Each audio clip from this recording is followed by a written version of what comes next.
안녕하세요. 놀라운 논란의 미스터 논란입니다. 손흥민 선수가 뛰고 있는 토트넘 소식 전달드리도록 하겠습니다. 최근에 ESPN에서 레알 마드리드로 이적한 킬리안 음바페를 세계 최고의 선수로 뽑으면서 이 세계 최고의 선수 100명을 뽑는 기사를 보여줬습니다. 그런데 이 가운데 손흥민 선수가 10위로 뽑혀 화제가 되고 있는데 이게 무슨 이야기인지 바로 들어가 보시죠.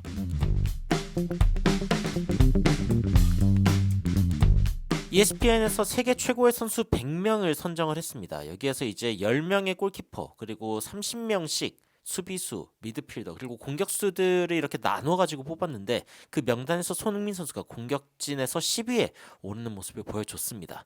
여기서 주목할 만한 선수들의 이름을 좀 살펴보도록 하겠습니다. 일단 골키퍼 부분인데 10명의 선수밖에 뽑히지 않았지만 여기서 좀 주목할 만한 이름들은 일단 10위에 돈나룸마, 파리 생제르맹에서 지금 뛰고 있고 이강인 선수와 함께 뛰고 있는 선수죠. 10위에 올랐고, 그리고 이제 노이어 선수가, 김민재 선수와 함께 뛰고 있는 노이어 선수가 6위에 올랐습니다. 비카리오의 이름이 있지 않을까라는 생각을 했는데 끝까지 내려봤을 때도 없었습니다. 1위는 리버풀에서 뛰고 있는 알리송 키퍼가 일단 차지하게 되는 모습을 보여줬고요. 그리고 이제 수비진에서는 토트넘 선수의 이름을 찾아볼 수 있었습니다. 30명을 뽑았는데 30위에 딱 미키 반더벤의 이름이 올라와 있었습니다. 라이트닝 퀵 센터백, 굉장히 번개처럼 빠른 센터백이다라고 이야기를 하면서 이번에 프리미어리그 결승골을 3골이나 꽂아 넣은 선수다, 이렇게 생각하면은 진짜 중요한 순간에 골을 넣어줬다라는 생각이 드는데 굉장히 좋은 모습을 보여줬고, 그리고 오자마자 immediate impact, 토트넘에 오자마자 좋은 영향력을 보여주면서 토트넘 안에서도 올해의 선수로 뽑히기도 했었죠. 이런 부분들을 생각했을 때 반더벤이 부상당했을 때 토트넘이 굉장히 슬럼프가 있었던 것도 우연이 아니다라는 이야기가 나오고 있습니다. 시즌 중반에 이제 그 부상을 당했었죠. 햄스트링 부상을 당했었고, 그리고 로메로, 반더벤의 어떤 조합이 굉장히 안정적이어 보인다라는 이야기가 나오고 있습니다.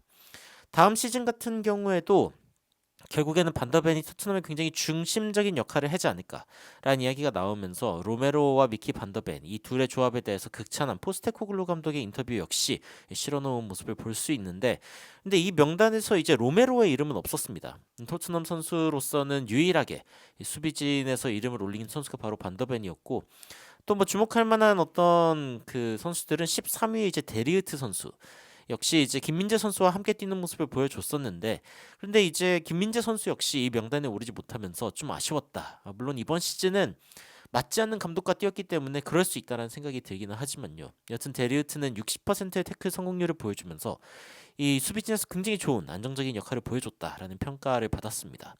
그 외에 1위로 뽑힌 선수는 안토니오 루디거 선수였습니다. 레알 마드리드 소속의 선수이고, 그리고 이번에 라리가에서 26골밖에 실점을 하지 않았다 라고 이야기를 하면서 이 레알 마드리드가 경기당 1실점 이하를 하는데 루디거가 굉장히 중요한 역할을 했다라는 이야기를 전했습니다. 그리고 이제 미드필더진을 좀 살펴보면은 여기서도 이제 30위가 토트넘 선수입니다. 누구냐면은 바로 제임스 메디슨.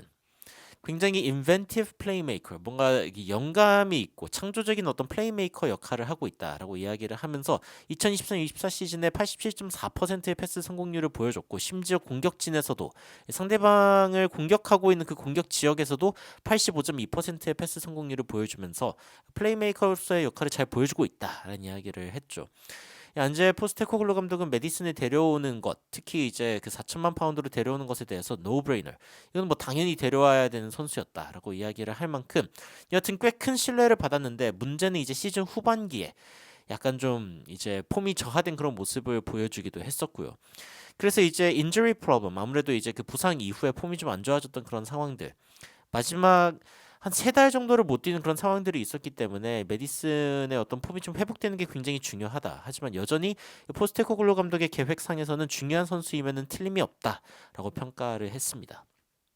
미드필드진에서 좀 눈에 띄는 이름을 좀 보면은 일단 1위는 로드리가 차지를 하게 됐습니다.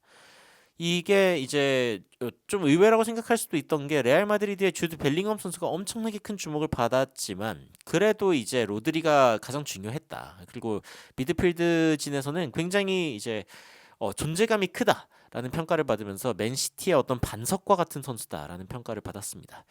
사실 로드리가 있고 없고가 이제 시즌 초반에 맨시티가 그 승리를 쟁취하냐, 아니면 무승부 혹은 패배까지 하느냐에 굉장히 큰 차이를 만들어내던 선수이기도 하니까요. 이 로드리의 어떤 굉장히 강건한 신체, powerful physical presence 이런 식으로 이제 이야기를 하고 있는데 어쨌건 이 로드리가 중간에 딱 든든하게 버텨줄 때 그때의 맨시티와 그렇지 않을 때의 맨시티의 차이가 있다라는 이야기가 나오면서 이 로드리의 영향력을 무시할 수 없다라는 이야기가 ESPN의 설명이었습니다. 주드 벨링엄 선수도 이제 이번에 굉장히 좋은 모습을 보여줬는데 20살밖에 되지 않은 선수입니다.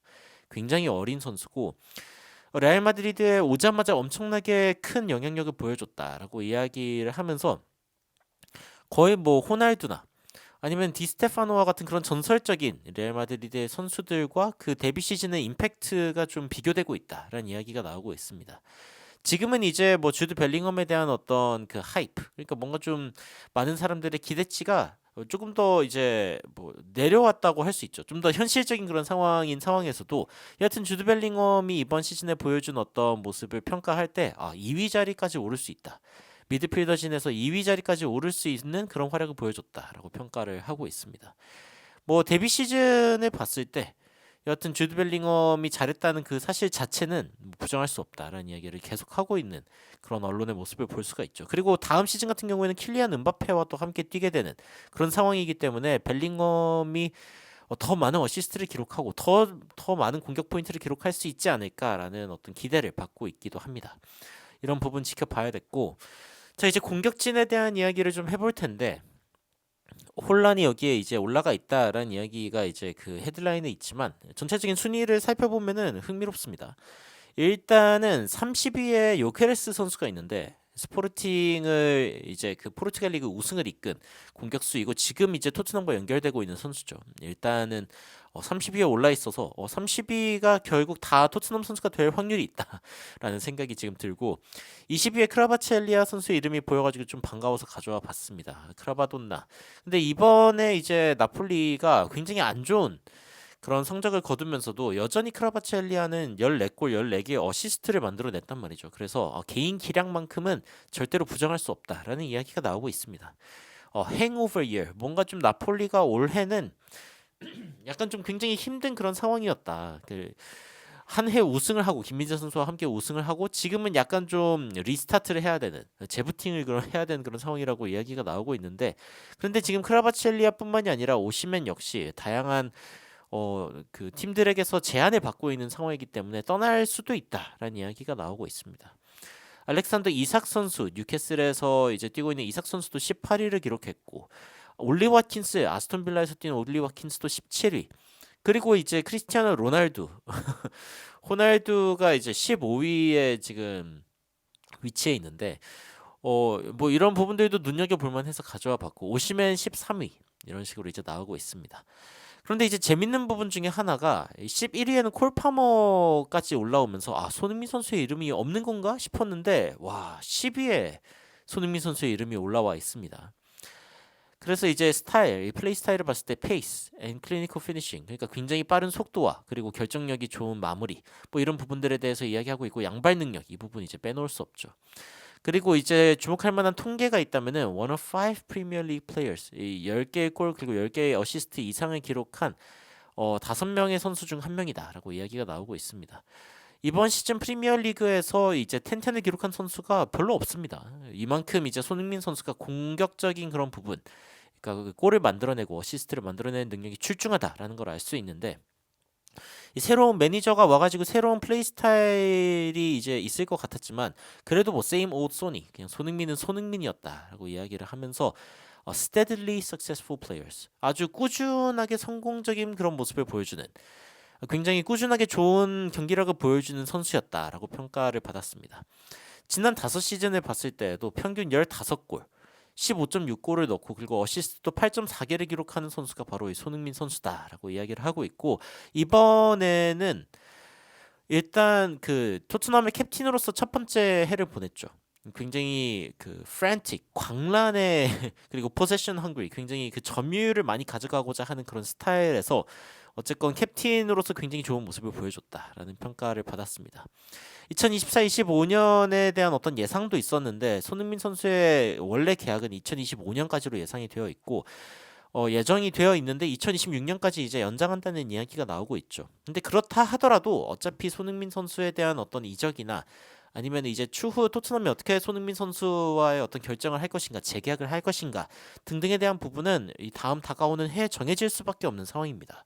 그렇지 않으면 이제 케인처럼 손흥민 선수를 잃어버릴 수 있는 상황이기 때문에 뭐 일단 기본적으로 베스트 게스 뭔가 이렇게 그 추측을 해봤을 때 손흥민 선수는 토트넘의 지속적으로 바뀌는 공격 라인에서 꾸준하게 선발로 뛸 것이다라고 예상이 나오고 있습니다. 이건 뭐 예상할 필요도 없죠. 이 손흥민 선수를 대체할 수 있는 선수도 없는 상황이기 때문에 뭐 일단 그런 상황이고, 자 2위에 해리케인 선수가 올라왔습니다. 왜 2위냐라고 했을 때뭐 아무래도 우승을 못했기 때문이겠죠.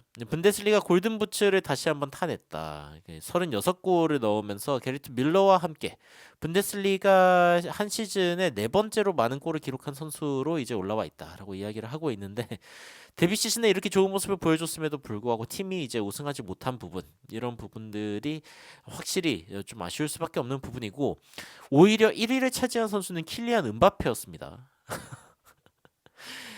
손흥민 선수와 그 강점은 비슷합니다. 속도 그리고 결정력 뭐 이런 부분들이 있는데 he's the ultimate forward.